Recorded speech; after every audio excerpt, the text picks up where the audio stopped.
2024లో Ayurveda global market 12.6 billions, 2033లో 6.6 growth రేట్తో 36 billions market ఆయుర్వేదం కైవసం చేసుకోబోతుంది. మనం దీపావళి సందర్భంగా జరుపుకునే ధన్ తేరాస్ ధన చతుర్దశి వాస్తవానికి ధన్వంతరి దినోత్సవం. ఆరోగ్యాన్ని, ఆయుష్ను, ఆరోగ్య దేవత అయిన ధన్వంతరిని ప్రార్థిస్తూ పూజించే రోజు. ఈ దేవత శాస్త్రీయ ఆయుర్వేదానికి మూల పురుషుడు. నేడు అల్లోపతి ఔషధాలు వాడటం వలన ఎన్నో రకాల సైడ్ ఎఫెక్ట్స్ వస్తున్నాయి. ఎన్నో కొత్త రోగాలు పుట్టుకొస్తున్నాయి.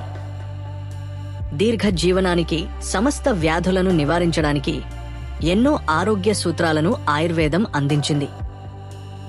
వాటిని బ్రిటన్, జర్మనీ ఆయుర్వేదంపై ఎన్నో యూనివర్సిటీలను, హాస్పిటల్స్ ను ప్రారంభించాయి.